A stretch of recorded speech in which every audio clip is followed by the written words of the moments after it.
राधा करावचित पल्लव वल्लरी के, राधा पदांक विलसम मधुर स्थली के, राधा यशो मुखर मत खगावली के, राधा विहार विपिने रमता मनो में, राधा विहार विपिने रमता मनो में, राधा विहार विपिने रमता मनो में। श्री वृंदावन धाम की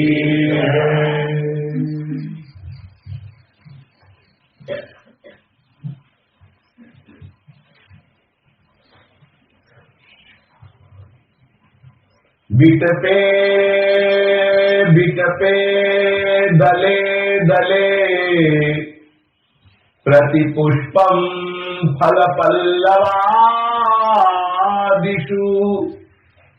बहुशौरभसी धुरोचिषः स्मर वृंदावन दिव्य शाखिनः।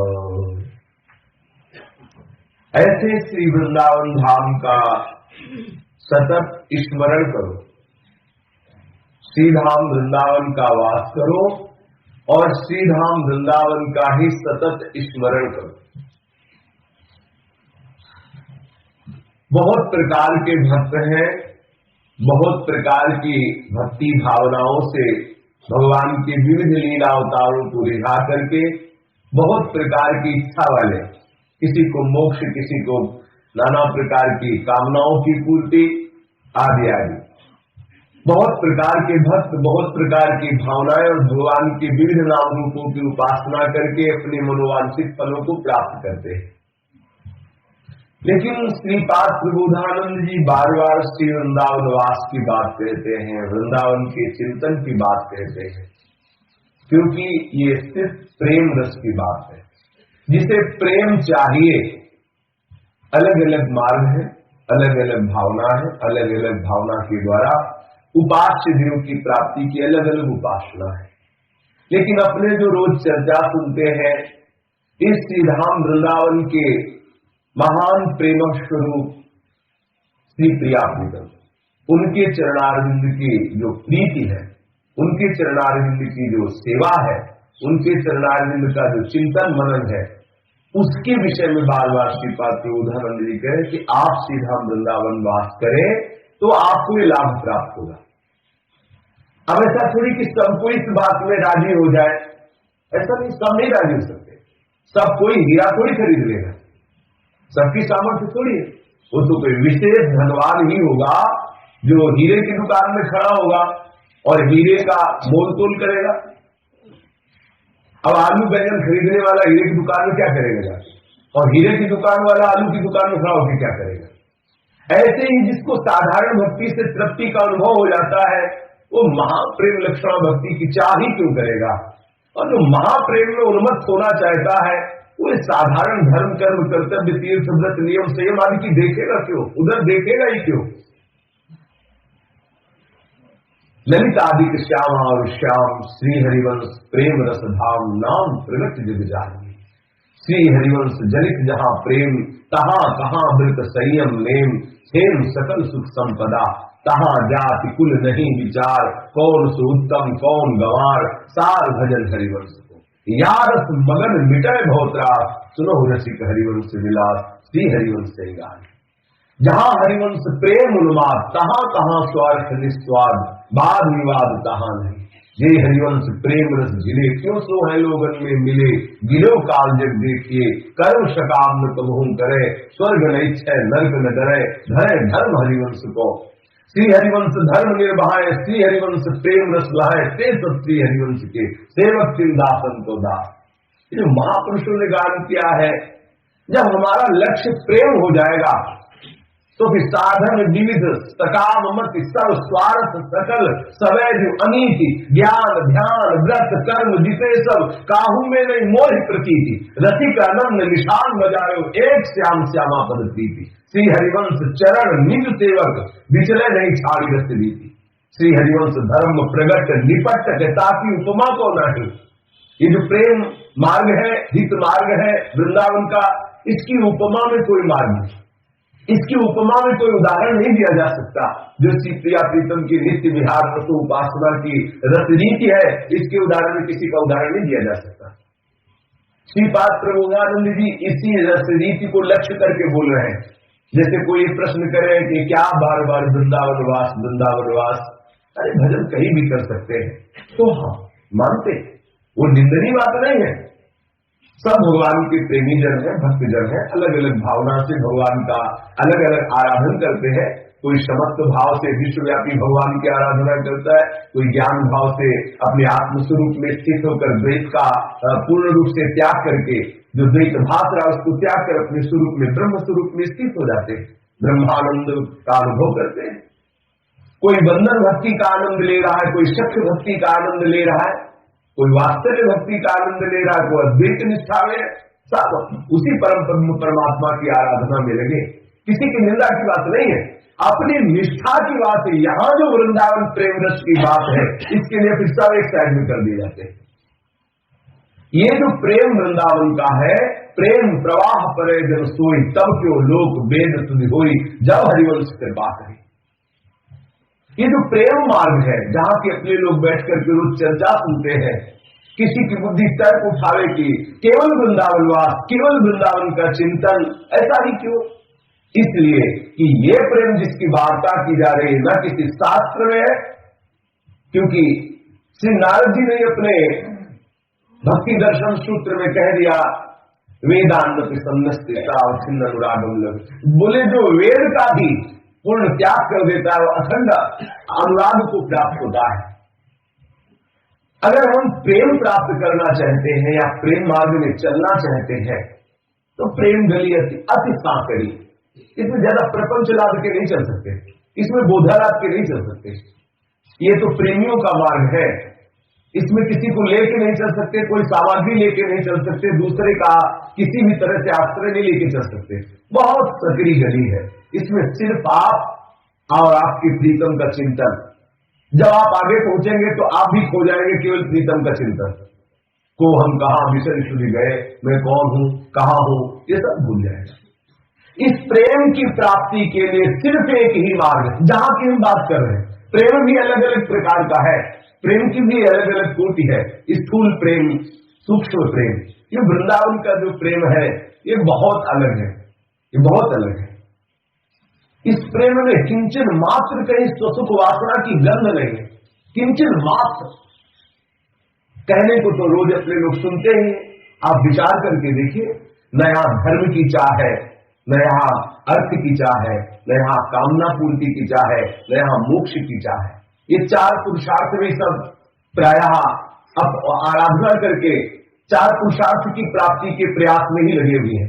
कोई धर्म का संपादन करता है, कोई अर्थ की प्राप्ति के लिए लगा हुआ है, कोई कामनाओं की पूर्ति के लिए आराधना कर रहा है। जो विषयों में लगे उनकी बात नहीं, आराधकों की। कोई धर्म की पूर्णता के लिए लगा हुआ है, कोई अर्थ की है कि मुझे भगवत आराधन करके मेरे मनोइच्छित कामनाओं की पूर्ति हो जाए, कोई मोक्ष की। इसलिए प्रेमी महात्मा जन जो श्री धाम वृंदावन की रज की उपासना करने वाले हैं, इनको तो धर्माभ्यर्थ चतुष्टयम विजयताम किंतन व्रथावार से, बोले बेकार की बात बंद करो, बेकार की बात बंद करो, इनके लिए बेकार की बात है। तो बोले ईश्वर की एकांतिक भक्ति की बात सुन लो, बोले उसको तो हम नमस्कार करते हैं, दूर ही रखो, हमको ईश्वर की एकांतिक भक्ति भी नहीं चाहिए। आप विचार करके देखिए ये कहां की बात हो रही है। यहाँ मिलौनी नहीं मिलती, ये बड़ा शुद्ध उज्जवल रस है। अब यहाँ में मिलौनी मिले न कछु जब खेलत दास सदा बन में, बहुत अनादिकाल से भटकते हुए हम आ रहे हैं और बहुत जन्मों से भजन करते हुए आ रहे हैं। आप ऐसा ना समझे, बहुत जन्मों से अपने लोग साधन करते हुए आ रहे हैं, तब आपको ये वृंदावन रसरीत श्रवण करने को मिल रही। ऐसा थोड़ी कि आप आज इसी जन्म से आज से लगे तो ये आप श्रवण कर रहे हैं, आप वृंदावन वास कर रहे हैं, आपके मन में प्रिया प्रीतम की प्राप्ति की जो गुदगुदी हो रही है, ये छोटी मोटी बात नहीं है। वृंदावन वास की जो आपके हृदय में धारणा बन रही है, छोटी मोटी बात नहीं है। ये ऐसी वैसी बात नहीं कि आपने सुना और कहे, जन्म जन्मांतरों से प्रियाजू की कृपा दृष्टि में आप पोषित हो रहे हैं, बहुत जन्मों से साधना करते हुए आ रहे हैं, तब आपको इस सुनने को मिल रहा है, ये निष्ठा बढ़ रही और इस मार्ग में बढ़ने का उत्साह बढ़ रहा है। ये सबके लिए, क्योंकि ये जो रस है सबको चाहिए भी नहीं। अब बेचारे की जेब में 100 रुपया है, आप बात करो अरबों रुपए वाले हार की, तो सुनेगा काहे को, क्योंकि वहां तक उसकी सामर्थ्य नहीं है। हाँ, किसी धनी का संग कर ले तो उत्साह बढ़ जाएगा, वो कहेगा हम अपनी संपत्ति तुम्हारे नाम ट्रांसफर करवा देते हैं, बस। अगर किसी रसिक का संग मिल गया तो उत्साह बढ़ जाएगा, अगर रसिक का संग नहीं मिला तो इधर का उत्साह नहीं बढ़ेगा। बिल्कुल बात समझ लीजिए, अच्छे से समझ लीजिए। अब वो तो दृष्टि है नहीं ना अपने लोगों के पास, नहीं, अच्छे अच्छे उपासकों के हृदय में झांक के देख लीजिए, जहां की हमारी वृंदावन की उपासना की प्रारंभिक धरा होती है, वो धरा बड़े बड़े सिद्धों में आप नहीं प्राप्त कर पाएंगे बाहर की। जो वृंदावन की प्रारंभिक धरा है, जो प्रेम की प्रारंभिक धरा है, वो बड़े बड़े सिद्धों में बाहर नहीं मिल पाएगी। इसीलिए श्रीधाम वृंदावन की अद्भुत महिमा है। ऐसा मत सोचिए कि महापुरुष जन रोज वृंदावन की जो महिमा की बात सुना रहे हैं, इसमें क्या खास बात। अनंत जन्मों की चाह पूरी हो गई। ये जो आप सुन रहे हैं, आप वृंदावन वास की सोच रहे हैं ना, अंतिम विश्राम स्थल है, अंतिम विश्राम स्थल। अब आपका कर्म के वशीभूत होकर जन्म नहीं होगा, ये कोई आपकी साधना से नहीं, इस धाम की महिमा से, प्रिया प्रीतम की शरणागति धाम के वास की महिमा से अब आपकी सृष्टि परंपरा, जन्म परंपरा समाप्त हो चुकी है। बिल्कुल ऐसा ही विश्वास कर लो, ये जैसा श्रवण करने को मिला, बिल्कुल ऐसा ही विश्वास कर लो, आपकी जन्म परंपरा समाप्त हो चुकी है, आपकी जन्म परंपरा समाप्त हो चुकी है। प्यारी जी के निज महल में आपका प्रवेश हो चुका है, बस पर्दा हटने की देरी है कि आपका लीला में प्रवेश हो जाएगा। बिल्कुल नजदीक आ चुके हैं, बिल्कुल अपने में हे भाव मत इस बात में बताने दो कि हमको कैसे लीला का दर्शन हो सकता है। बिल्कुल नहीं, अपने लोग बिल्कुल फिट तैयारी पे है, बस पर्दा हटना है। आचार्य चरण कृपा करके बस पर्दा हटा देंगे कि बस लीला प्रारंभ हो जाएगी। बहुत दूर नहीं है अपने लिए, बिल्कुल विश्वास कर लो, बिल्कुल इस पर संशय मत करना। जन्म परंपरा अपनी समाप्त हो गई, कर्म परंपरा अपनी समाप्त हो गई। 2 दिन से सुन रहे संचित प्रारब्ध श्रीमान, अब बस इंतजार करो, पर्दा हटने वाला है। जैसे रासलीला में जाके अपने लोग बैठते ना, सब भूल जाते, केवल पर्दे को देखते, हिला तो लगता हटेगा, और हटा तो सामने दिखाई देगा कि युगल सरकार गण भैया जी सिंहासन में बैठे हैं और सेंचरिया इधर उधर सेवा सौंद लिए हुए विराजमान है। बस ऐसा ही केवल हम पर्दे को झांकते रहे कि बस अब खुला, ऐसा इंतजार में। अभी देखो दिव्य लीला का दर्शन यहाँ वृंदावन धाम, बहुत बड़ी सत्ता में हम लोग आ चुके हैं, बहुत बड़ी कृपालुता की राशि जो श्री स्वामी जी है उन्होंने हमें स्वीकार कर लिया है। ये जो प्रेम, जिस प्रेम की बात कर रहे हैं, बहुत दुर्लभ प्रेम है, बहुत ही दुर्लभ प्रेम है। ये नहीं कहा जा सकता कि भक्ति तो सब कोई भक्ति तो कर रहे हैं, लेकिन भक्ति की कोटि भी है, प्रेम भी कर रहे हैं, लेकिन प्रेम भी अलग अलग कोटि का है। उद्धव जी भी तो अपने को प्रेमी समझ रहे थे भगवान श्री कृष्ण का, लेकिन जब गोपियों के प्रेम को देखा तो हेरा गए, उनका प्रेम जो था हो गया प्रेम। अब आप विचार करो, उद्धव जी, सरकार जी, ब्रह्मादिक जी, कोई भी ऐसा महापुरुष नहीं है जो गोपियों की चरण रज की वंदना न करता हो।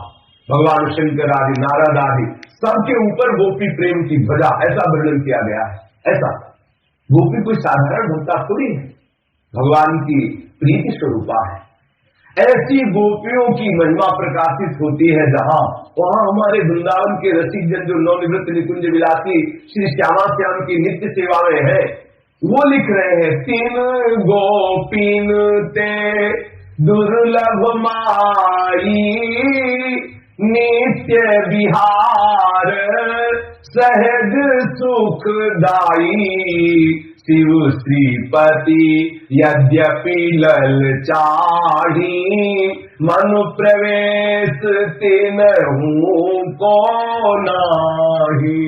निगमागम की कौन चलावे, ये महाविष्णु के मन नहीं आवे। या रस को तब ही अधिकारी, कृपा करे श्री राधा प्यारी। अब हम अपनी मति से दौड़ लगावे, तर्क वितर्क ना करे तो क्या हम कर पाएंगे क्या? अगर मच्छर ताल ठोक के गरुड़ जिसे कहे भागो हम तुम्हारा पीछा करेंगे तो हंसी की बात है। हमारी बुद्धि जो है मच्छर की तरह उड़ सकती है। ये महाप्रेम रस की बात कैसे समझ में आ सकती है? बिल्कुल नहीं। इसलिए अपने लोग बड़े भाग्यशाली हैं, इस पर हमें गर्व करना है। हमारे भाग्य से तो हम वृंदावन आए, ऐसी बात नहीं। हमें वृंदावन ने स्वीकार किया, प्रियाजी ने स्वीकार किया, इसलिए हम कहते हैं अब हमारे बड़े भाग्य, हमें प्रियाजी ने स्वीकार कर लिया है। इसलिए हमारे भाग्य बड़े हैं तो प्रियाजी ने स्वीकार किया, ऐसा नहीं। उल्टा हो जाएगा तो फिर अभिमान आ जाएगा। हमें प्रियाजी ने स्वीकार किया, हमें ऐसे महान सुख स्वरूप प्रेम स्वरूप वृंदावन धाम ने स्वीकार कर लिया। अब हमारे बड़े भाग्य, हम कह सकते हैं कि अब हमारे बड़े भाग्य हैं। तो श्री पाद प्रबोधानंद जी कह रहे हैं, हे भाई श्री वृंदावन का चिंतन करो, श्री वृंदावन का स्मरण करो। कैसे वृंदावन का स्मरण करो? बोले विचपे विचपे दले दले प्रतिपुष्पम फल पल्लवादिषु बहुशौरवती दुरोचिसा स्मर वृंदावन दिव्य साक्षिणा। ऐसे वृंदावन की लताओं का स्मरण करो जिनकी शाखा शाखा पे, जिनके दल दल में, जिनके प्रत्येक पुष्प में, फल में, पल्लव आदि में बड़ा ही दिव्य सौरभामृत प्रकाशित हो रहा है। बड़ा ही दिव्य सौरभ। कैसा सौरभ है वृंदावन के? पत्ते में, पुष्प में, पल्लव में, डाल डाल में ऐसा दिव्य सौरभ है कि अगर वो घ्राणेन्द्रिय के द्वारा हृदय में चला जाएगा तो पूरा हृदय प्रेममय हो जाएगा। तो बोले वो दिव्य वृंदावन की बात होगी, तो यही तो दिव्य वृंदावन है, काहे को भूल रहे हो? कोई और दिव्य वृंदावन नहीं, यही दिव्य वृंदावन। विश्वास करो, हित ध्रुजो विश्वास है तभी सुधरे बात, न तो माया पंथ में फिरे भी चक्कर खात। अगर विश्वास नहीं करेंगे तो याभ्याम बिना न पश्यंत सिद्धा स्वांतः स्तमेश्वरम। बिना श्रद्धा और विश्वास के हृदय में विराजमान सिद्ध तत्व को कोई भी नहीं देख सकता। हमें विश्वास कर लेना है। यही लताएं हैं, यही वृंदावन धाम है। जहां आप विश्वास कर लेंगे ना तो इनकी दिव्यता प्रकाशित होने लगेगी। आपके भाव देश में ये सौरभ पहुंच जाएगी और आप उन्मत्त हो जाएंगे इस रस का रसास्वादन करके। यहाँ डाल डाल में, पत्ते पत्ते में, पुष्प पुष्प में सब प्रेम रस मकरंद भरा हुआ है। श्री वृंदावन की वायु स्पर्श करके अपने लोगों की इसीलिए तो बड़े भाग्य है कि यहाँ बिल्कुल भजन न हो, बिल्कुल भजन न हो। ये जो वायु चल रही ना, कितना पावन क्षेत्र। श्री यमुना जी स्पर्श करके जब वायु, यमुना जी का स्पर्श करके वायु आ रही है और जब अपना स्पर्श कर रही तो परम पावन हो रहा है, देह पावन हो रहा है, मन पावन हो रहा है। रज का स्पर्श करके वायु आ रही, लताओं का स्पर्श करके आ रही, संत महापुरुषों का स्पर्श करके कितना आनंद मंगल है। चाहे जहां जाओ ऐसा परम पावन क्षेत्र, ऐसा परम मंगलमय धाम कहीं त्रिभुवन में नहीं है। जो प्रेमी महात्मा जन है, वृंदावन प्रेम के रसिक जन, उनको कहीं और जाने की जरूरत नहीं है।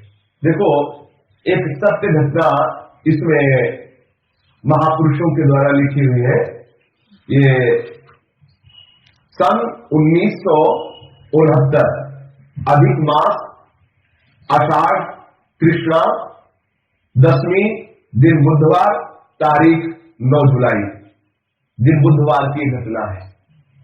आपको देखी घटना है। वृंदावन में एक संत रहते थे जो नित्य परिक्रमा लगाते थे। नित्य 35 वर्ष हो गए थे, किसी दिन भी परिक्रमा का टूटा नहीं पड़ा था कि आज छूट गई परिक्रमा चलेगी।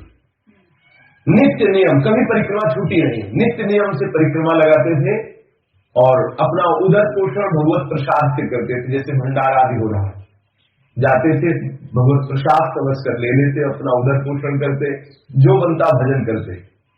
कोई ऐसा नहीं कि मार तपस्या में संलग्न थे, सहज जीवन। वृंदावन में जहां कहीं भी ठाकुर का भोग लग करके प्रसाद बट्टा ले लेते, आराम से पड़े रहते, जो बनता प्रिया प्रीतम का चिंतन करते। पक्का नियम था एक दिन वृंदावन की रोज परिक्रमा एक बार में लगाना। उनके मन में एक कसक बनी रहती थी कि मेरे पास ना तो पैसा है, ना कोई व्यवस्था है, अब धीरे धीरे शरीर वृद्धावस्था की तरफ जा रहा है, मुझे कौन पानी देगा, हमारी कौन सेवा करेगा, हमारे रोग होगा तो कौन औषधि देगा, ऐसी वृद्धावस्था में मेरा सहयोग कौन करेगा, क्योंकि मेरे पास ना तो पैसा, ना कोई व्यवहार कुशल, ना कोई शिष्य आदि था। बिल्कुल ऐसे ही सहज सरल जीवन था। हृदय की बात श्री ठाकुर जी सुनते रहते अपने जनों की। ऐसा मत सोचना कि आपकी कोई बात नहीं सुन रहा। आपको हर समय प्रिया प्रीतम की सहचर्या देखती है, प्रिया प्रीतम के पास प्रतिदिन प्रतिक्षण की आपकी सूचना पहुंचती है, इसीलिए तो आनंदित रहो। अब अपने ऐसे थोड़ी है कि ऐसे अनाथ हो, नाथ अनाथन हित समर्थ मोहन श्री राधा है। अपने अनाथ नहीं है, समर्थ मोहन राधा के हम सेवक है, उनके घर में पड़े हुए हैं। नित्य हमारी सूचना प्रिया प्रीतम को पहुंचती है। इस जीव के हृदय में क्या लालसा है, ये किस भावना से युक्त हो रहा है। अगर अशुभ भावना है तो वहां विचार होता है, प्रिया प्रीतम विचार करते हैं कि इस जीव की इस अशुभ वासना को पूर्ण करा के इसको निवृत्त किया जाए या त्याग करा के। जब उसके हृदय की बात समझ ली जाती कि नहीं पूर्ण करा के ही इसका त्याग करना ठीक है, तो ऐसी व्यवस्था कर देते भोगों की, तो भोग भोगते हुए घृणा भाव को प्राप्त हो जाता है। बहुत सुंदर यहाँ औषधि मिलती है, बिल्कुल पूर्ण रूप से निश्चिंत हो जाओ। अगर आपको विषय भोग भी भोगने की लालसा है तो वृंदावन धाम में रहो, क्योंकि यहाँ बिल्कुल आपको नजर में रख के हर कार्य किया जाएगा। वो भोग भी आपको महान उन्नति का कारण बनेगी, पतन तो हो ही नहीं सकता। जो भोग मिलेंगे वो प्रिया प्रीतम की दृष्टि से पास होकर मिलेंगे और वो आपके निर्वासनिक चित्त को ही प्रकाशित करेंगे, वासना में नहीं बनाएंगे। जो वासना भी है वो उपासना बन जाएगी। केवल आप शरणागत हो। यदि प्रिया प्रीतम देखेंगे कि वासना त्याग कराने से ही निवृत्त हो जाएगी, तो आपके हृदय में ऐसा बल दे देंगे या ऐसी विषम परिस्थिति ला देंगे कि आपको त्याग करना ही पड़ेगा। अपने को बिल्कुल चिंता नहीं करनी। अभी नित्य परिक्रमा वो लगाते ही थे कि एक दिन उनको स्वप्न हुआ, रात्रि में श्री राधा वल्लभ लाल जी प्रकट हुए और कहा, देखो तुम चिंता मत करो, कल सुबह परिक्रमा में तुम्हारी मृत्यु होगी और तुम अपना शरीर छोड़कर हमारी दिव्य सेवा में आ जाओगे। देखो जो पानी घाट की तरफ मार्ग है, अभी रोड बना है, उस समय रोड तो नहीं, अभी 10 वर्ष पहले 10-12 वर्ष पहले केवल रजमय मार्ग था। 10-12 वर्ष कितना सुंदर मार्ग है, तो रोड बन गया तो कलयुग भगवान की विशेष कृपा हो गई। नहीं तो ऐसे रज में चलने में आराम से दिन भर चलते रहो, कोई थकान नहीं, जहां बैठो खेलते रहो, बड़ी सुंदर मुलायम मुलायम रज गद्दे की तरह। पानी घाट की तरफ एक एक श्री राधा वल्लभ लाल जी ने कहा, पानी घाट की तरफ उधर परिक्रमा मार्ग में वर्षा होगी, रात्रि में हुआ, सुबह वर्षा होगी और उसमें 1-1 फुट लगभग पानी भरा होगा। उस पानी में तुम्हारा पैर फिसलेगा और तुम्हारा शरीर छूट जाएगा। वहां एक माता और एक संत खड़े होंगे, उनको देख के तुम विश्वास मान लेना कि आज का जो स्वप्न है ये सत्य होगा और तुम चिंता मत करो, आज प्रातः काल शरीर छूटेगा तो हमारी दिव्य सेवा में आ जाओगे। कभी उनका लीला चिंतन नहीं हुआ था, कभी उनका दिव्य भाव में प्रवेश नहीं हुआ था। केवल वृंदावन वास करते, एक परिक्रमा लगा लेते और चक्क भंडारा पाते और जो बनता भजन करते तो पड़े रहते।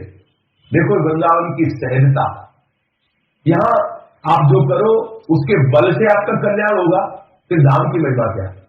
सहज में धाम जो आपसे करवा ले वो बात अलग की है। आप रात दिन भजन कर रहे, धाम की कृपा है, बगैर आपका काम धाम की शरणागति से होगा। अभी आप देखो इस लीला में, अब वो सुबह उठे और जो पास के संत विराजमान थे उनके साथ परिक्रमा जाया करते थे। कभी कभी उनसे कहा, हमने स्वप्न देखा कि राधा वल्लभ लाल जी प्रकट हुए और वो कह रहे हैं कि तुम आज परिक्रमा में जब जाओगे तो पानी घाट की तरफ जो है वो 1-1 फुट पानी मिलेगा और वहां तुम्हारा पैर फिसलेगा और तुम्हारी मृत्यु हो जाएगी और तुम हमारी नित्य लीला में प्रवेश पा जाओगे। तो उन्होंने कहा कि भाई स्वप्न है, कोई खास बात थोड़ी होती है स्वप्नों में। आया स्वप्न आ गए, ये तो वृंदावन भाव है, ठाकुर जी कृपा करके आपके स्वप्न में आ गए, लेकिन ऐसी बात नहीं कि आप मरी जाओगे, आप चिंता मत करो। और थोड़ी देर में वार्ता की इन दोनों ने, बड़ा मन प्रसन्न हुआ और बस परिक्रमा के लिए चल पड़े। जो ही पानी घाट में परिक्रमा के गए तो वहां देखा कि थोड़ा थोड़ा पानी भरा हुआ है। रात्रि में थोड़ी वर्षा हुई, थोड़ा थोड़ा पानी भरा हुआ है, और देखा तो एक संत खड़े और एक माई खड़ी। अब उनके मन में आया कि स्वप्न में जैसी बात थी बिल्कुल वैसा है।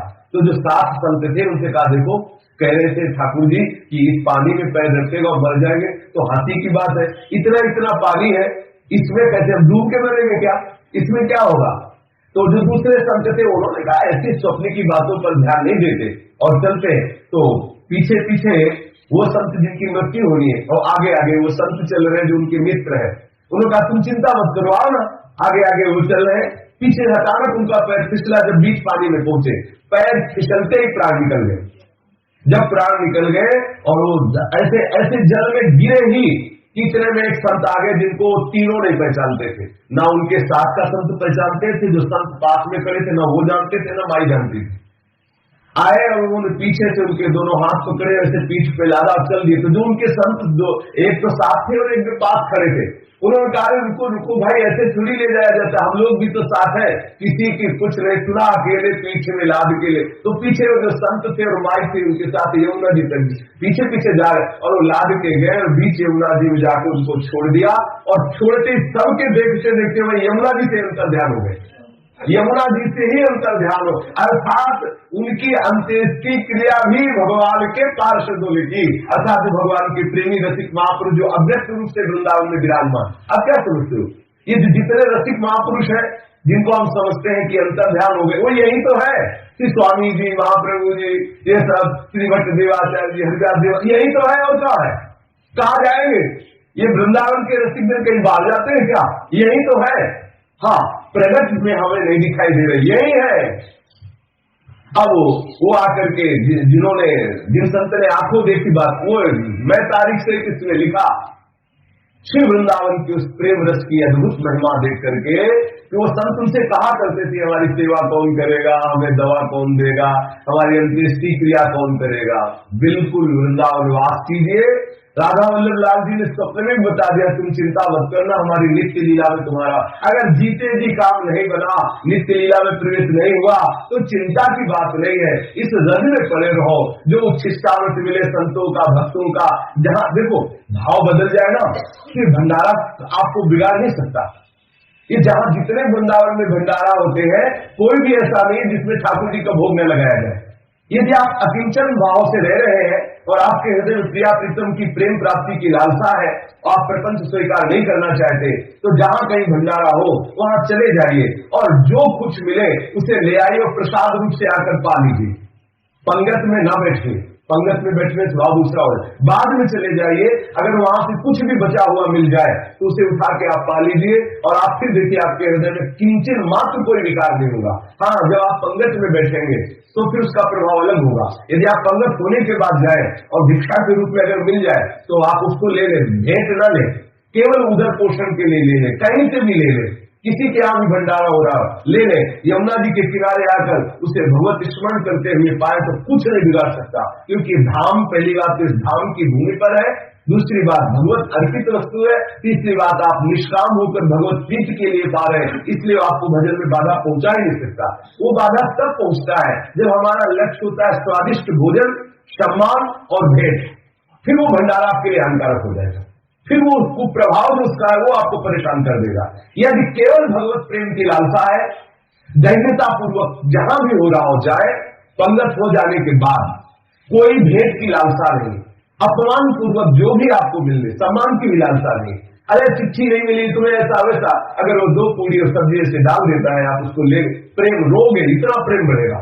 ये वृंदावन धाम है। यदि सम्मान की लालसा, स्वादन्य की भावना और अर्थ की प्राप्ति की लालसा, ये फिर परेशान कर देगी। अगर ऐसी लालसा तो परेशान कर देगी, नहीं तो वृंदावन में आप खाओ पियो पड़े रहो। हाँ, केवल प्रिया प्रीतम के आश्रित नाना प्रकार की वासनाओं के प्रपंच जाल से अपने को बचा के, तो आपको दिव्य वृंदावन का यही दर्शन हो जाएगा। अगर जीते भी नहीं हो पाया तो देख लो इस घटना में उनको ठाकुर जी ने बताया कि आज शरीर छूटेगा, आप हमारी नित्य लीला में आएंगे। शरीर ठीक है तो टहलते हुए वृंदावन की एक परिक्रमा लगा लो, पग पग पर न जाने कितने यज्ञों का फल प्राप्त होता है। यहाँ कितने शालिग्राम भगवान विराजमान, कितने ठाकुर जी प्रिया प्रीतम विराजमान, कितने श्रीमद् भागवत विराजमान, कितने भगवान के प्रेमी महात्मा जन विराजमान। यहाँ तो कण कण महान लाभ में है। अगर वृंदावन की एक परिक्रमा होती है, आप जानते उसका कितना लाभ है। बहुत बड़ा भजन, सोचो कितना आनंद है। 24 घंटे में एक बार परिक्रमा लगा ली। अगर एक वृंदावन की परिक्रमा न लगा पावे तो किसी ठाकुर के महल की 4 परिक्रमा लगा ली, बराबर ही हो जाएगा। शरीर आपका काम नहीं कर रहा तो राधा वल्लभ जी या बिहारी जी, राधा दामोदर जी, राधा रमन जी, जहां आपकी भावना में आनंद अनुभव आवे वही 4 परिक्रमा महल की लगा करके साष्टांग दंडवत कर लीजिए, हो गया।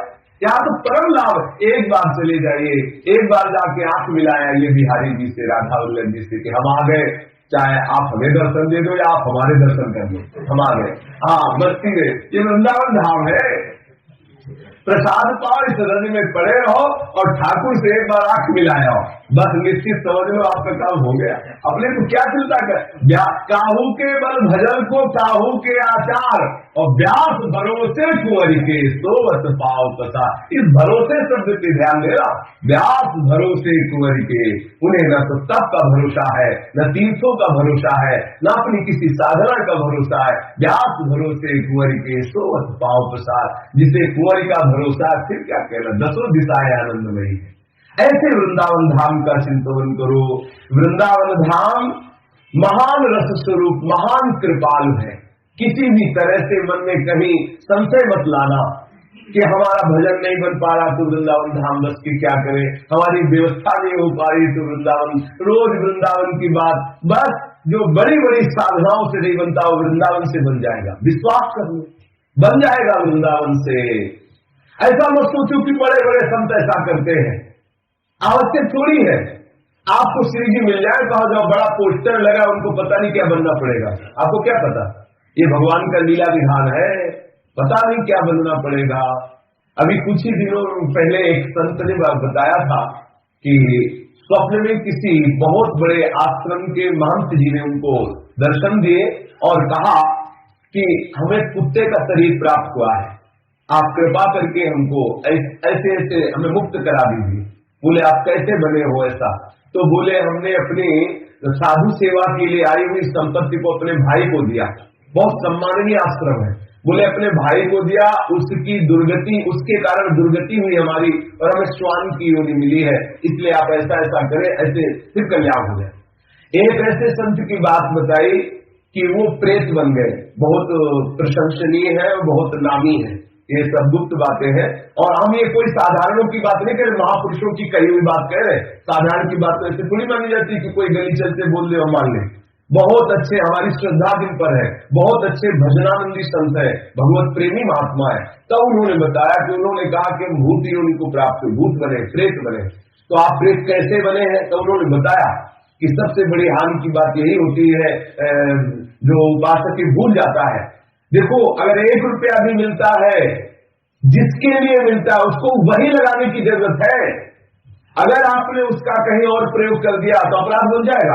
अगर 1 रुपया श्री जी की सेवा के लिए तो श्री जी की सेवा के लिए, 1 रुपया संत सेवा के लिए तो संत सेवा के लिए, इसी कार्य से आपको प्रेम प्राप्त हो जाएगा। यदि श्री जी और संत सेवा के लिए प्राप्त हुए धन को आप अपनी वासनाओं के खेल में लगा दे या आप अपनी किसी परिवार को दे दे, ये बहुत बड़ी हानि की बात हो जाएगी। तो आज से थोड़ी बहुत बड़ा पोस्टर लगा है, बहुत बड़े लाखों लोग जुड़े हैं तो उनको प्रिया भी मिल जाएंगे, ये गारंटी की बात नहीं।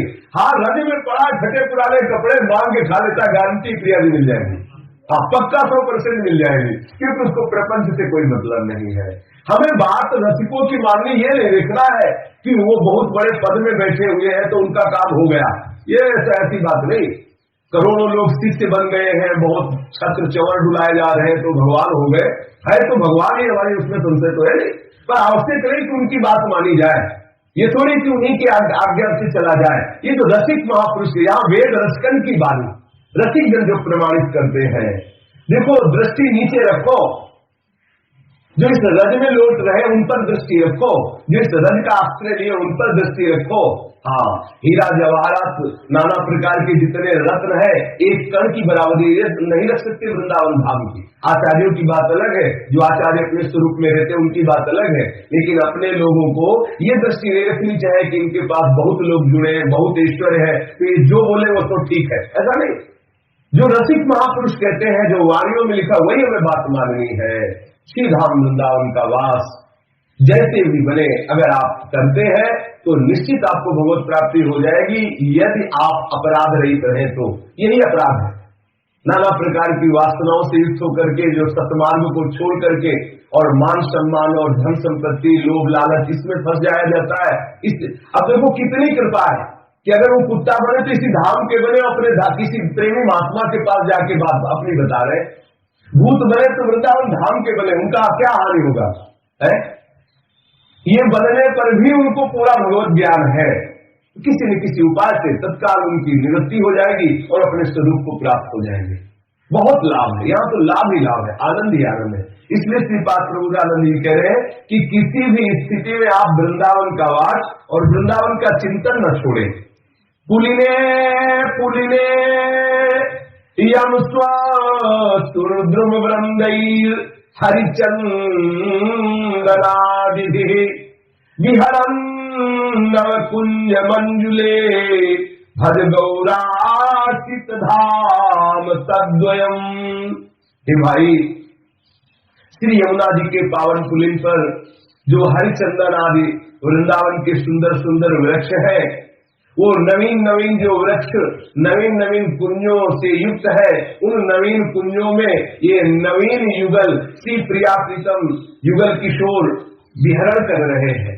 ऐसे वृंदावन की पावन पुलिन पर वृंदावन की नवीन निकुंजों में विहरण करने वाले श्री प्रिया प्रीतम जो गौर श्याम है, इनका भजन कर।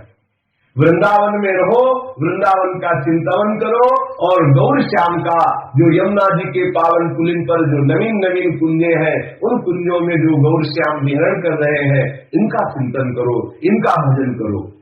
कनक मरकत श्रीहारी दिव्यांगयोस्तम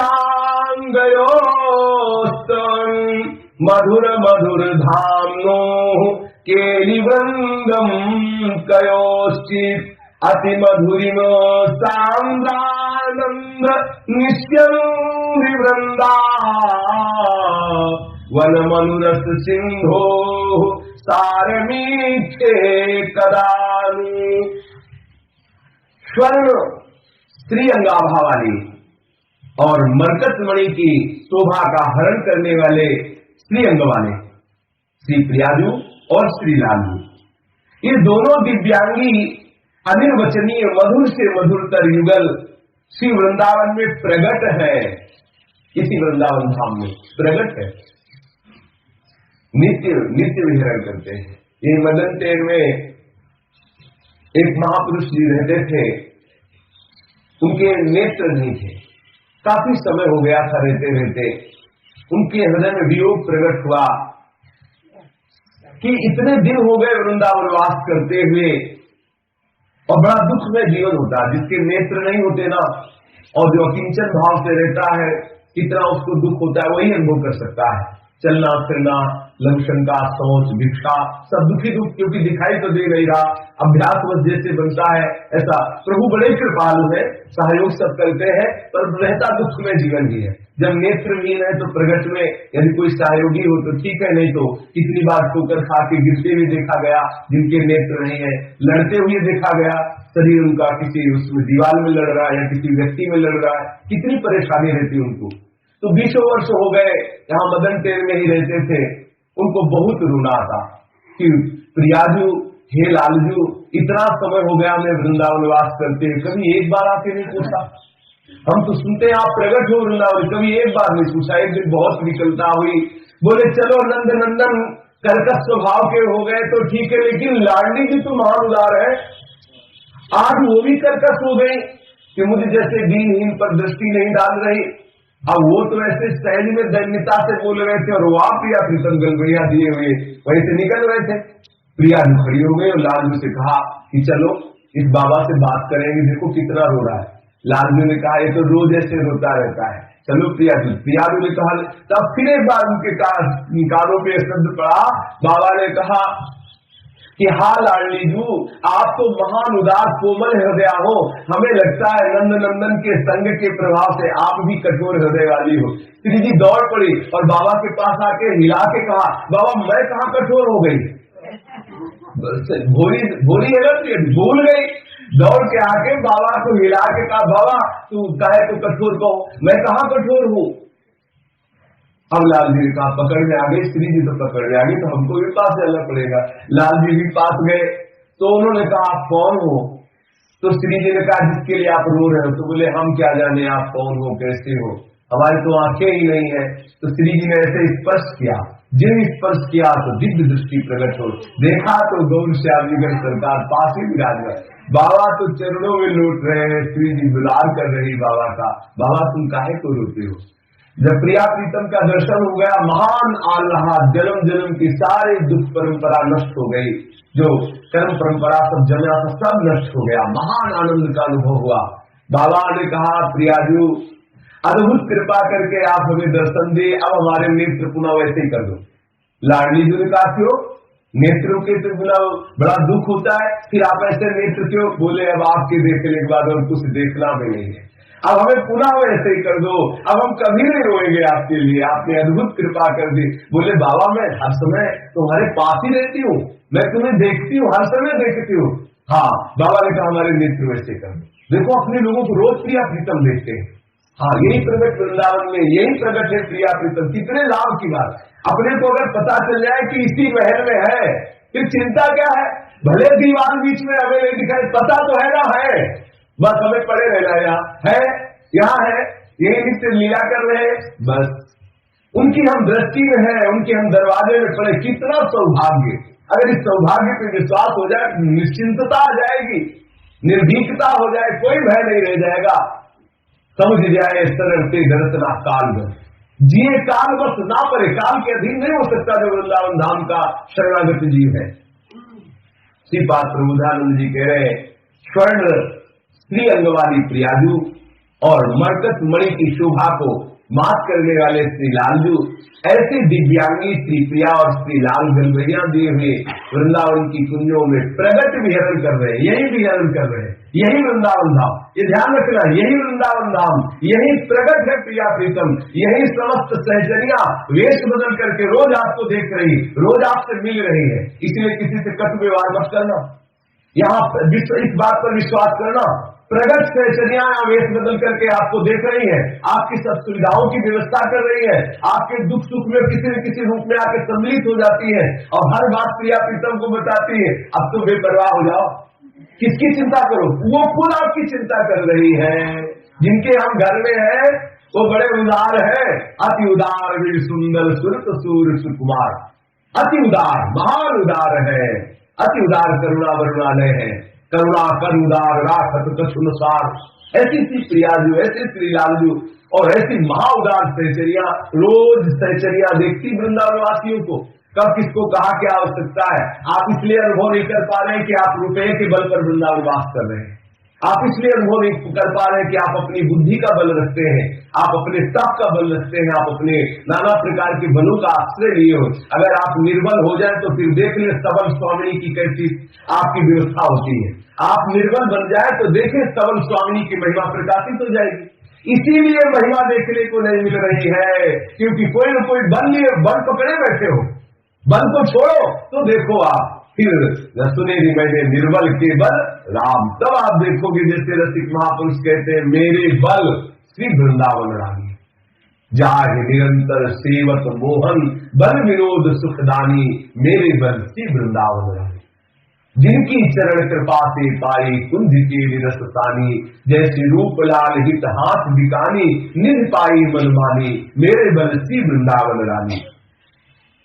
तो स्वर्ण व मरकत मणि की शोभा का हरण करने वाले दिव्यांगी अनिर्वचनीय मधुर से भी मधुरतर युगल श्री श्यामा श्याम श्री वृंदावन में आज प्रेम कुंज में प्रेम की सैया पर विराजमान है। अलग अलग कुंज, आज जिस कुंज पे है बोले प्यारे ही की कुंज और प्यार ही की सेज रची, प्यार ही सो प्यारे लाल प्यारी बात करही, प्यार ही की कुंज और प्यार ही की सेज रची, प्यार ही सो प्यारे लाल प्यारी बात करही, प्यार ही की चितवनी मुस्टिकनी प्यार ही की, प्यार ही सो प्यारी जू को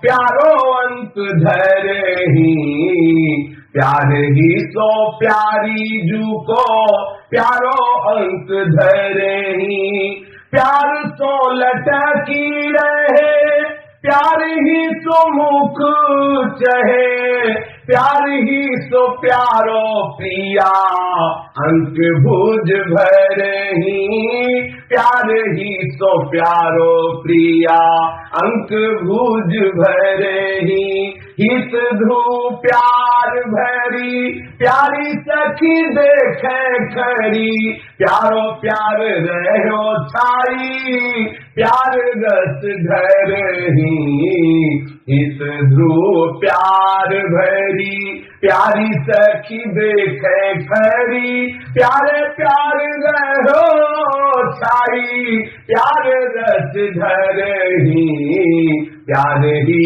की कुंज और प्यार ही की सेज रची, प्यार ही तो प्यारे लाल प्यारी बात करही।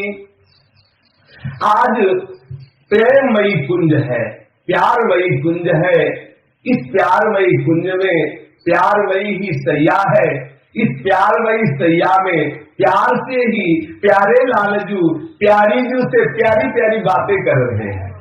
आहा, लतिको कि देखो कहाँ रस में डूबे हुए हैं।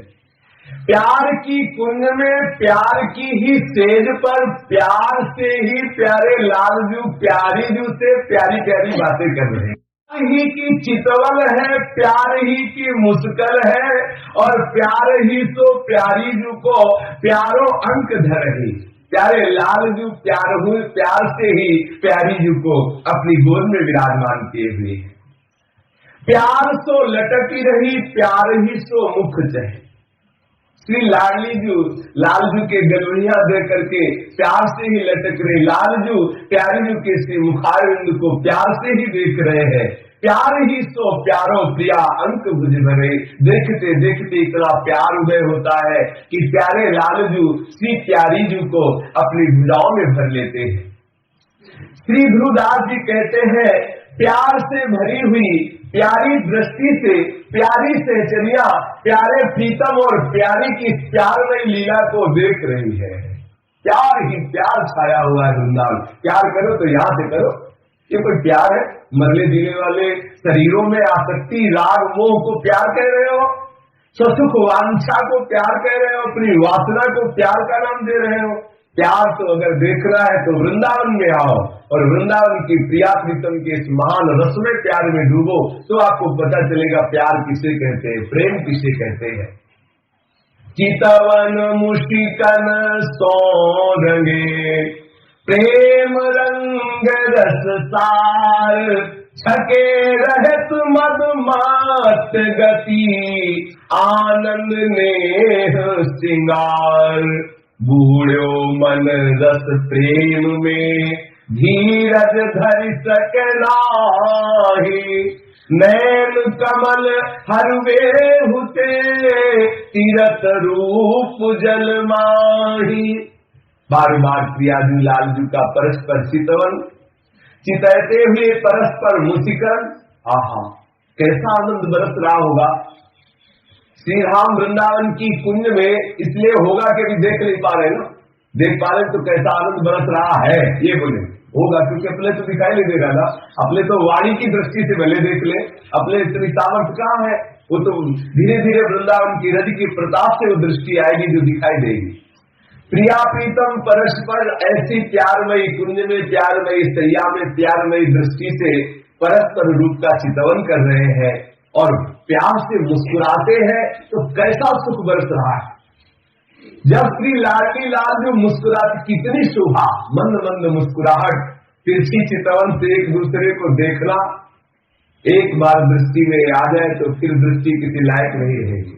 और ये सब होगा, यही होगा। हमें तो ऐसा लगता है आज हुआ ऐसे ही सोचना चाहिए, आज नहीं तो आज होगा। कृपालु लाडली की बड़ी लिस्ट है ना, तो हमारा नंबर तो आ ही जाएगा, पर आज आ रहा है कि कल आ रहा है ये पता नहीं, पर वो आ गया, इसमें कोई दिक्कत की बात नहीं। मन में मत सोचना कि हमारा पता नहीं रजिस्टर में नाम है कि नहीं, हो गया। वृंदावन की सीमा में जब आप प्रवेश लिए थे ना, तो पहले ही यहाँ जो सखिया है ना, वृंदा सखी के रजिस्टर में आपका नाम लिख गया, तभी आप प्रवेश पा चुके हैं। अब वो रजिस्टर श्री जी के सामने पहुंच गया है, बस वो क्रम बाय क्रम निशान लगते हैं, आगे जहां निशान लगा तो ये पोशाक हटा दी जाएगी और नई पोशाक पहना के वहां प्रवेश हो जाएगा। बस इंतजार करो इस पोशाक के हटने का। वहां पोशाक प्रसादी आपके लिए तैयार हो चुकी है। हाँ, बस वो प्रसादी पोशाक धारण करके और बस प्रवेश हो जाना है। बिल्कुल ऐसे ही विश्वास रखना, बिल्कुल ऐसा ही है, ऐसे ही है, अपने लिए सब ऐसा ही है। क्यों? तो आप बस ऐसे ही रोज रात दिन ऐसी तैयारी में रहो कि पता नहीं कौन सा क्षण आएगा जिस क्षण प्रिया प्रीतम की सहचरी आएगी और कहेंगे छोड़ इस पांच भौतिक मलिन पोशाक को, आप दिव्य चिदानंदमय पोशाक पहनकर श्री स्वामी की सेवा में उपस्थित हो। दुकूलम विभ्रामत कुचकते कंचुक पटम प्रसादम स्वामिन्या स्वकरतल दत्तम प्रणयतः स्थिताम नित्यम पार्श्वे विविध परिचर्ये चतुराम किशोरी महात्मारम की सुकुमारी मुकले। ये अपने घर की बात है। जैसे पिता की संपत्ति प्राप्त करने के लिए पुत्र को कभी भी कोई चिंतन, कोई परेशानी, कोई मानसिकता बिगाड़ने की जरूरत नहीं होती। अगर कोई बात नहीं कहता है तो दूसरे के लिए उसके तो पक्का विश्वास है मेरे पिता की संपत्ति है। ऐसे अपने आचार्यों की शरण में है, रसिकों की शरण में है। ये जो निकुंज की संपत्ति है हमारी संपत्ति है, हमारी है, हमको मिलेगी क्योंकि हम उनके हैं, हम उनकी शरण में है, निश्चित मिलेगी। वृंदावन धाम की अद्भुत कृपा अपने ऊपर है, लाडली जी की दृष्टि है अपने ऊपर, निश्चित हमको नित्य विहार की सेवा मिलेगी, सेवा करने का अवसर मिलेगा, दर्शन मिलेगा। प्रिया जो बहुत कृपा करेंगी हमारे ऊपर और बहुत कर रही है। ऐसी रोज हर समय इसी विश्वास में डूबते रहो तो दिखाई देगा आपको महान रस दिखाई देने लगेगा निश्चित। अगर अभी से आप ऐसा नकारात्मक सोचें क्या होगा, कहाँ होगा, कैसा होगा, तो अभी आनंद कम होता चला जाएगा। हम आनंद लेने के लिए यहाँ श्री जी ने हमें बुलाया कि हम क्लेशित होने के लिए, हाँ हमें अगर क्लेश है तो उस प्रेम के और बढ़ने का, और बढ़े और बढ़े और बढ़े, ऐसा होना चाहिए। लेकिन हमें श्री जी नहीं मिलेंगी, हमें श्री जी का प्रेम नहीं मिलेगा। हमें अगर श्री जी भी आके कहें तो भी नहीं मानेंगे, श्री जी कहते हम तुम्हें नहीं मिलेंगे तो भी नहीं मानेंगे। हाँ, रसिक महापुरुषों ने झुका वही बात वाले, श्री जी की बात इसमें नहीं मानेंगे कि अगर हाँ श्री जी कह के एक बार आ जाओ कह तो देख लेगी आएगी श्री जी कृपा करेगी। अपने लोगों को तो है कहना पड़ेगा उनको, जब बुलाया तो क्यों नहीं कहेगी। बहुत आनंद, बिल्कुल आनंदित रहो, निर्भय रहो। एक भगवत शरणागति में कितना बड़ा बल है। फिर जहाँ प्रभु आनंदित होकर जिस धाम में रह रहे उसमें में कोई किंचन मात्र भी खेद या चिंता या क्लेश अशांति नहीं, महाआनंद। आप शरणागति की तरफ दृष्टि रखिए। माधुरी की कुंजता में मोद की लसेज रची, तेही पर राजे अलबेले सुकुमारी, रूप तेज मोद के जुगल तल जगमगे, हाव भाव चातुरी के भूषण सुधारी, नेह नीर नैननी की सैननी में रहे बींगी, कौन रंग बाढ़ो जहाँ बोली बोई भारी, अति ही आसक्त सखी रही मोहि जोही जोही, हित ध्रुव प्राणनी को यह है आहारी, हित ध्रुव प्राणनी को यह है आहारी,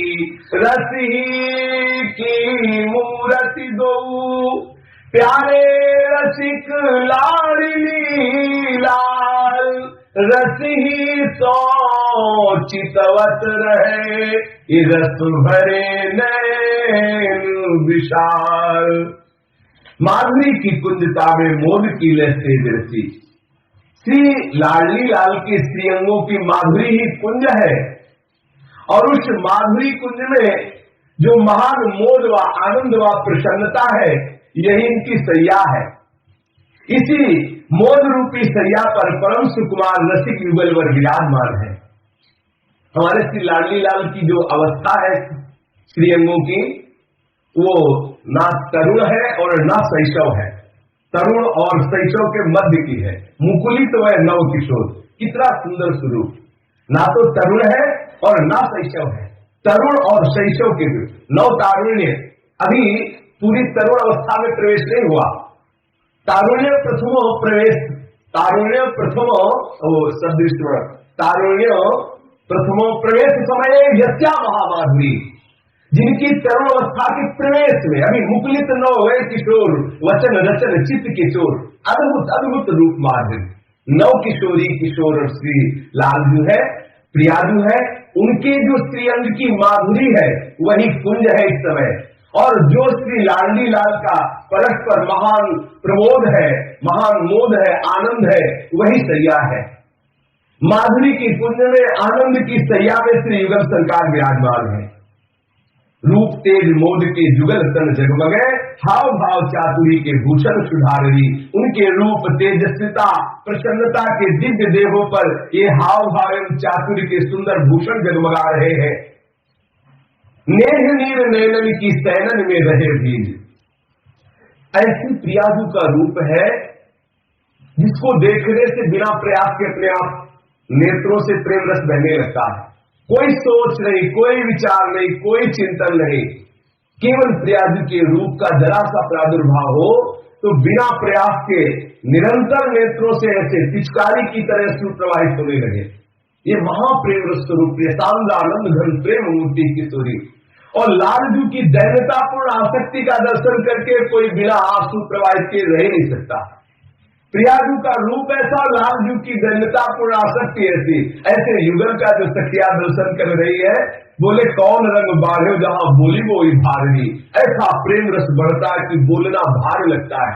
इसलिए वृंदावन के जो रसिकगण है ना, बावरों से रस में फिरे खोजत में की बात, बावरे से दिखाई देते, पहचानना मुश्किल हो जाएगा कि संत है क्या, क्योंकि कोई बनावटी नहीं, एक साधारण मार्किंग पहने हुए, एक साधारण छड़ी लिए हुए, ऐसे बावरे से लगते जा रहे हैं, लेकिन हृदय में महाप्रेम रस भरा हुआ है। कौन रस बाढ़े जहां बोली बोली भारी, इन रसिक महापुरुषों को बोलना भार लगता है, क्योंकि हृदय में जो रस बढ़ रहा है, उस रस के आगे बोलना उनको भार लग रहा है। बोलना अच्छा ही नहीं लगता, किसी से मिलना अच्छा नहीं लगता। ये प्रेम रस ऐसा है वृंदावन धाम का कि विवशता में वो बोलते हैं, विवस्था में किसी से मिलते हैं तो उनको जय हरिवंश प्रेम रस झिले क्यों सो है लोगन में मिले, उनको अच्छा ही नहीं लगता किसी से मिलना, बोलना, हंसना, खेलना, सब छूट जाता है। बस किसी अकेली लता के नीचे बैठे अपने कपोल को हथेली पर रखे हुए अश्रु प्रवाहित होते रहते हैं। बस प्रियालाल की स्वरूप माधुरी का, लीला माधुरी का रसास्वादन करते रहते हैं। ये वृंदावन वासियों की संपत्ति है, यही वृंदावन वासियों को महासुख है। बोले कौन रस बाढ़े जहां बोली बोली भारी, कुछ बोलना भार स्वरूप प्रतीत हो रहा है, ऐसा परस्पर प्रिया प्रीतम का प्रेम। हित ध्रुवदास जी कहते हैं, इस रस में लीला का दर्शन करके निकुंज भवन की रूपासक्त सखियां सब मोहित परम आसक्त रहती प्रिया प्रीतम में। ऐसा विलास सीधा वृंदावन में हो रहा है। इसलिए श्रीपाद प्रबोधानंद जी बार बार प्रेरणा करते हैं अपने लोगों को कि वृंदावन धाम के इस सुख को छोड़ करके बाहर कहीं किंचन मात्र अगर हम बाहर की लालसा रखेंगे तो कल चर्चा सुनी थी कि हमारा पार्थिव धर्म नष्ट हो जाएगा। पार्थिव धर्म जो वृंदा, अपने में इतनी सामर्थ्य तो है नहीं कि इतना भजन कर ले, इस कोटि का वैराग्य हो, इस कोटि की निष्ठा हो। तो हम तो कहते हैं भगवान शंकर जैसा वैरागी न तो भूतो न भविष्यति। त्रिपुर सुंदरी भगवती उमा बाबांग में विराजमान है, दिगंबर बाबा उपदेश कर रहे हैं ब्रह्म ज्ञान का, बड़े बड़े ब्रह्म ज्ञानी साम, ऐसा है क्या कोई वैरागी? त्रिपुर सुंदरी भगवती जिनकी एक छटा से बड़ी बड़ी सुंदरियों के होश उड़ जाए, ऐसी बाबा की जंघा पर विराजमान है और शंकादि बड़े बड़े महापुरुष सामने बैठे हुए परस्पर ब्रह्म चर्चा कर रहे हैं। भगवान शिव ऐसे कोई त्यागी महाराज होंगे क्या? कोई और त्यागी? इनसे भी ज्यादा कोई ज्ञानी होगा क्या? लेकिन सोचो, जिस रस की अपने बात कर रहे हैं वहां ये बोल दिया गया कि शिव स्त्री प्रति यद्यपि लज्जाहि। भगवान शिव ब्रज में श्री प्रिया प्रीतम की लीलाओं का गान किया, लेकिन नवनिमित्त निकुंज में सिर्फ सहचरी भाव से ही इस रस का रसास्वादन हो सकता है, और वो अपने लोगों को सहज सुलभ हो गया। तो भगवान शंकर के लिए दुर्लभ है और हम जैसे नारकियों के लिए सुलभ हो गए। बोले हाँ हो गया। कैसे?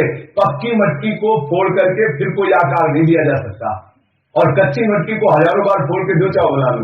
अपने लोग बिल्कुल कच्ची मटकी है, कोई धरा ले, कोई स्थिति ले, और वो शुद्ध परब्रह्म परमात्मा में निश्चित महापुरुष है। त्रिकाल में भी माया का प्रभाव उनके चित्त पर नहीं पड़ सकता, और अपने लोगों की कोई स्थिति नहीं, चाहे जब फोड़ो चाहे जो बना लो। तो अपने लोग तो श्री जी के रसिकों के समीप आ गए।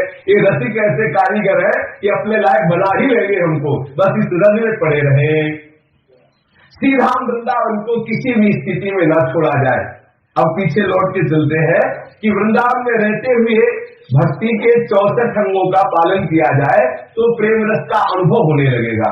भक्ति के 64 अंगों में अपने लोग पहले चर्चा कर रहे थे, 34वां अंग था नाम जप मंत्र जप आदि। फिर 35वां विज्ञप्ति। एक बार पुनः स्मरण कर लेते हैं भक्ति के अंगों का, क्योंकि कई दिन हो गए वो ऐसे ही अपनी है जो हवा आई उधर निकल गए। तो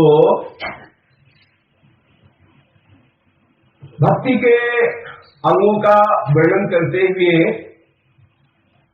पहला है गुरुपादाश्रय, श्री गुरु के चरण कमलों का आश्रय। दूसरा है कृष्ण दीक्षा आदि शिक्षण, श्री गुरुदेव से कृष्ण दीक्षा अर्थात कृष्ण मंत्र लेकर भजन और सेवा की शिक्षा प्राप्त करना। इनमें जहां जैसा हुआ पीछे व्याख्या हो चुकी है। फिर तीसरा है विसंभ्रेण गुरु सेवा, विश्वास पूर्वक अमानी रहकर श्री गुरुदेव भगवान की सेवा। चौथा है साधु वर्तमानुवर्तनम, साधु भक्तों के मार्ग का आचरण करना, साधु भक्तों के आचरण के अनुसार ही अपना जीवन बनाना। फिर पांचवा है सद्धर्म परीक्षा, जो अपना भागवत धर्म है या जो भजन की रीति है उसके संबंध में विनय पूर्वक गुरु से प्रश्न करना। फिर है छठवां कृष्णार्थे भोगाद त्यागो, भगवान श्री कृष्ण के लिए या प्रेम प्राप्ति के लिए भोग आदि स्त्री पुत्र वित्त संपत्ति आदि का परित्याग कर देना।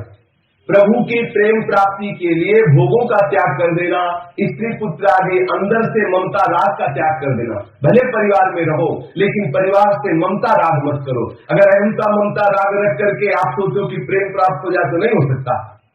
तो कृष्णार्थे भोगादि त्यागो, ये छठवां भक्ति का रूप। सातवां है द्वारिकादि निवासो, भगवान की जो पुरिया है, भगवान के जो और परम लीला धाम है, जो भगवान के मंगलमय तीर्थ आदि है, उनमें वास करना है भक्ति का सातवां अंग माना जाता है। फिर यावदर्थानुवर्तिता, जितना भी व्यवहार आप करें वो भक्ति से युक्त हो। बाहरी व्यवहार कम से कम जितना करें।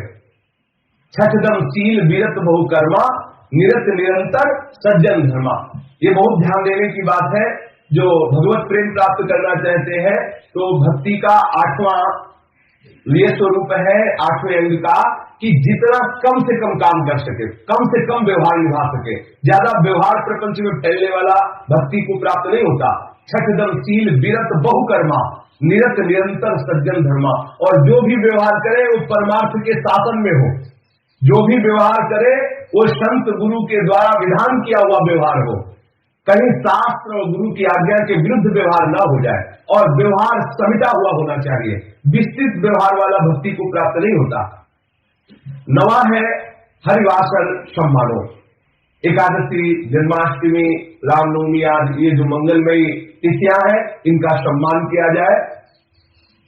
10वां है धात्र गौरवम, पीपल का वृक्ष और आंवले के वृक्ष का आदि का सम्मान किया जाए।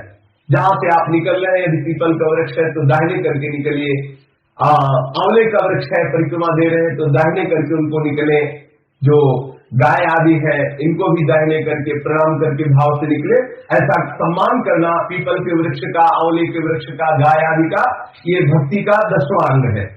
और भक्ति का 11वां अंग है श्री कृष्ण विमुख संग त्यागो। जो भगवान का भजन नहीं करते, भगवत भक्ति से विहीन है, ऐसे लोगों का पूर्ण रूप से संग त्याग देना चाहिए। कुछ उपासकों के मन में ये संकोच बना रहता है कि कहीं अपराध न बन जाए। प्राय ऐसी वार्ता करते हैं कि हमें किसी के प्रति ऐसा भाव नहीं रखना कि अपराध न बन जाए। देखो, हमें एक बात ध्यान रखनी, यदि हमारे भजन में कहीं विक्षेप पड़ रहा है और अगर हम अपने भजन बचाने के लिए उससे बात नहीं करते, उससे दूरी रखते हैं, तो किसी भी तरह का कोई अपराध नहीं लगता। उसके प्रति दोष दृष्टि रखेना और अपने भजन को कभी छोड़ेना। भजन बचाने के लिए ही ये बात कही गई है कि जहां से हमारे भजन की हानि हो, वो कोई भी हो, उसका संग छोड़ देना चाहिए। प्रभु के लिए हमारा जीवन है। प्रभु का भगत हो, किसी भी जाति का हो, किसी भी संप्रदाय का हो, जिसके संग से, जिसके दर्शन से हमें भजन की प्रीति की वृद्धि अनुभव में आ रही है, उसके चरण धो के पियो, उसको प्रणाम करो, उसकी वंदना करो, किसी भी संप्रदाय को। देखो, इसमें वैष्णव भक्तों में संप्रदायवाद की बात नहीं। जो भगवत प्रेमी जन है, वो किसी भी संप्रदाय को, सबको प्रणाम करो, सबका चरणोदक लो, सबको गुरु के समान मानो, सबको इष्ट के समान वंदना करो। और भले वो अपनी संप्रदाय का क्यों न हो, यदि उसके संग से भजन की हानि होती है, भगवत विस्मरण होता है, तो संग छोड़ देना चाहिए। भले वो अपने परिवार का क्यों न हो, भले वो हमारा सहोदर क्यों न हो, यदि उसके संग से हमारा भजन छूटता है तो हमें उसे छोड़ देना चाहिए। इसीलिए 11वां सूत्र है श्री कृष्ण विमुख संग त्यागो। और 12वां है शिष्याद्यन बंधित्वाद त्रयम्। बोले शिष्य अनाधिकारी को शिष्य न बनावे, किसी को लालच दे के शिष्य न बनावे, तुम्हें महंत बना देंगे, हमारे चेला बन जाओ, या ये सब व्यवस्थाएं जो व्यवस्थाओं के लिए चेला बनाते हैं व्यवस्थाओं के लोग से, या जो व्यवस्था के लिए चेला बनते हैं, दोनों फिर कहा जाते हैं यमराज जी के आशीष बनते जाके। हरई शिष्य धन शोक नहरई, सो गुरु बोर नरक मां परई। शिष्य और गुरु दोनों का अंधे बहिरे का जैसा हो रहा है, एक न सुनई एक नहीं देखा, गुरु शिष्य अंध बधिर कर लेखा। शिष्य कैसा है? बोले बहिरा। गुरु चाहे जितना गला फाड़ के कहे ऐसे चलना, बिल्कुल नहीं मानना। और गुरुदेव कैसे? बोले अंधे, चाहे नंगे नाचे शिष्य चाहे जितना अपराध का कार्य करे, वो बोलने वाले नहीं, क्योंकि बोल देंगे तो दक्षिणा मिलना बंद हो जाएगा। अगर दक्षिणा का लोभ है तो फिर जो शिष्य का धन हरण करने की बात, या प्रलोभन दे के शिष्य बनाने की बात, या अनाधिकारी को शिष्य बनाने की बात, तो दोनों को नरक जाना पड़ता है, क्योंकि शिष्य के पाप का भोक्ता गुरु होता है। यदि समाज में अगर बनाए हुए शिष्य का त्याग नहीं कर देता, तो शिष्य जो भी पाप करता है वो गुरु को भोगना पड़ता है। इसीलिए भक्ति के ये 64 अंगों में ये 12वां अंग है कि अनाधिकारी को शिष्य न बनाया जाए और किसी को प्रलोभन देकर शिष्य न बनाया जाए। इसी 12वें सूत्र में है कि सांसारिक बड़े बड़े कार्यों को, जो आडंबर है, जो अहंकार बढ़ाने वाले हैं, जो व्यवहार को पुष्ट करने वाले हैं, ये भजन करने वाले को नहीं करना। भजन करने वाले का सबसे बड़ा उत्सव क्या है? बोले भजन सबसे बड़ा उत्सव। कोई उत्सव करने की जरूरत नहीं, किसी भी तरह के कोई उत्सव करने की जरूरत नहीं। बोले आज अमुक तिथि है, बैठ जाओ लता के नीचे, मत कुछ खाओ पियो और शुरू कर दो कीर्तन, हो रहा महा उत्सव। इससे बढ़ के कौन उत्सव? न रुपये की जरूरत है, न सेठों की जरूरत है, न रसोईया की जरूरत है, न बर्तनों की जरूरत है। हाँ, बस ताली, कोई संगीत करावे, ताली बजाओ और भगवान नाम कीर्तन करो। 8 घंटा, 10 घंटा, 12 घंटा, 20 घंटा महा उत्सव हो रहा है। इससे बढ़कर कोई उत्सव नहीं। गले में परेशानी हो गई, जब शुरू कर दो उपास और मानसिक जब करने प्रारंभ कर दो। सबसे बड़ा उत्सव भजनानंदी कोई बाहरी उत्सव के प्रपंच में नहीं फंसना चाहिए। इतने रुपए इकट्ठे करो, फिर दूसरों को रुपए बांटो, फिर मान अपमान की भी शंका होती कि हम गए हमको नहीं दिया, एक वैष्णव दूसरे वैष्णव के प्रति दोष बुद्धि, ये सब। भगवत भजन करने वाले का सबसे बड़ा उत्सव भजन ही है। एकांत में बैठ जाओ और खूब कीर्तन भजन करो, हो गया गुरु उत्सव, हो गया इष्ट उत्सव, सब हो गया उत्सव। भजन न करे, करोड़ों का उत्सव करे, उससे क्या लाभ होगा? किसी का आटा किसी का घी यज्ञ कर रहे बाबा जी। परेशानी ऊपर से बोल लिया, अहंकार ऊपर से भर गया, नरक की यात्रा ऊपर से तय, और वो सेठ आवे तो उसके लिए आसन बिछाओ और चाय बना के पिलाओ, क्योंकि हम चाय नहीं पिलाओगे तो अगली बार से वो गड्डी नहीं देगा, चेक नहीं देगा दस्तखत करके। तो 13वां है कि आडंबर वाले बड़े बड़े कार्य आदि न किए जाए। 14वां है कि बहुत ग्रंथों का अभ्यास नहीं करना चाहिए, न शिष्यान अनुबंधनी, फिर ग्रंथान्नैवाभ्यसेत बहून, बहुत ग्रंथों का अभ्यास न करें। अपने आचार्य परंपरा गुरु परंपरा के अनुसार जो ग्रंथ मिले, वाणियां मिली, उन्हीं का स्वाध्याय कर लो, उन्हीं के अनुसार चलो। अब ढेर ग्रंथों का स्वाध्याय करोगे तो चलोगे किस मार्ग पर? बहुत बड़े बड़े कार्य न करे, बिना किसी भगवत प्राप्ति के लाभ की लालसा लिए हुए किसी को शिष्य न बनावे। 13वां और 14वां ये है कि किसी भी तरह से अन्य शास्त्रों का जागर श्रवण मनन चिंतन करना प्रारंभ करेंगे तो हमारी भक्ति डूब जाए। अब आप वेदांत श्रवण करो और वेदांत चिंतन करो तो अगले अष्टावक्र की गीता और आप पढ़ना शुरू करो तो अभी से सब बंद हो जाएगा आरती पूजा करना। बाहर किसी की गाड़ी ऐसे तो नहीं खड़ी जो किसी सरकारी गाड़ी निकलने पर उधर से फिर विक्षेप डालते हैं, किसी की गाड़ी ऐसी खड़ी हो रोड में तो उसको हटा लिया जाए, क्योंकि उधर से जब सरकारी गाड़ी जाती है तो उनको डिस्टर्ब होता है, क्यों परेशान करते हैं। तो 14वां सूत्र है, बहुत शास्त्रों का स्वाध्याय नहीं किया जाए। यदि हम अपने आचार्य परंपरा के शास्त्रों को छोड़कर और शास्त्रों का मनन चिंतन करेंगे तो फिर हमारी बुद्धि परेशान हो जाएगी। और उसमें कहते हैं सामान्य शास्त्रों कि जो सेवक सेव भाव रखता है वो घोर अविद्या से ग्रसित है, वो कभी आनंद का अनुभव नहीं कर सकता, ऐसा वेदांत शास्त्रों में वर्णन किया गया। और यहाँ भक्ति शास्त्र में कि सेवक सेव भाव में भौलतरी उर्गार कैसे मिलान करोगे? उसने लिखा है जो सेवक सेव भाव को स्वीकार करता है वो अविद्या से ग्रसित है, और अविद्या से ग्रसित जीव को कभी आनंद का अनुभव नहीं होता। और यहाँ कहा गोस्वामी जी कहते हैं सेवक सेव भाव में भौलतरी उर्गार। अब कैसे सिद्धांत बनेगा? तो प्रत्येक वैष्णव संप्रदाय सेवक भाव से ही है, और प्रत्येक वेदांत का सूत्र अहम भाव में स्थित है। इसलिए हमको उन शास्त्रों का स्वाध्याय नहीं करना चाहिए जिनसे हमारी भक्ति का हरण हो जाए। ये भक्ति का 14वां सूत्र है। 15वां है व्यवहारे कार्पण्यम। जो हरिभक्त जन है उनको ये ध्यान देने का विषय है कि वो कंजूसी का स्वभाव छोड़ दें, व्यवहार में उनकी उदारता होनी चाहिए। भगवत परायण जो जन है क्या है, लेत देत मन संकलन हरे भला अनुमान सदा हित करे। अगर किसी को हमारे प्राणों की भी आवश्यकता हो तो संकोच नहीं होता। वैष्णव को देखो कैसे रंति देव जी को कितने दिनों के बाद 48 दिनों के बाद उनको मिला था जलपान कुछ भोजन, उतने में भी भगवान ने लीला की और आ गए अतिथि बन करके उनको भी दे दिया। और फिर ये प्रभु से प्रार्थना की कि हे करुणा निधान, पूरे विश्व ब्रह्मांड में जितने जीव है सबके हृदय के दुख का अनुभव मेरे हृदय में हो, किसी को दुख का अनुभव न हो। ये देखो, ये है वैष्णवता। वैष्णवता में ये नहीं है मतलब कि हम चक्र पाए, चक्र व्यवस्था में रहे, चक्र आनंद ले, वैष्णवता नहीं। वैष्णवता है मन वचन और कर्म से जितना दूसरों को सुख पहुंच जाए, सुख देने का भाव। तो हृदय में कंजूसी का भाव नहीं होना चाहिए। वैष्णव का हृदय उदार होता है। शोकाद्यवशवर्तिता, शोक मोह क्रोध आदि के वशीभूत वैष्णव को नहीं होना चाहिए। ये भक्ति का 16वां अंग है। अगर हम भगवत आश्रित है तो शोक किस बात का? हमारे प्रभु के पास क्या कमी है? अगर कोई भी वस्तु नष्ट हो जाती तो हमें शोक नहीं करना चाहिए। और जब हम प्रभु के चरणों का आश्रय ले लिया है तो मोह किससे करना? क्योंकि सब रूपों में प्रभु विराजमान है। इस बात को जानने के लिए पहले हमें सबसे वैराग्य धारण करना होगा। ये सिद्धांत समझने का है।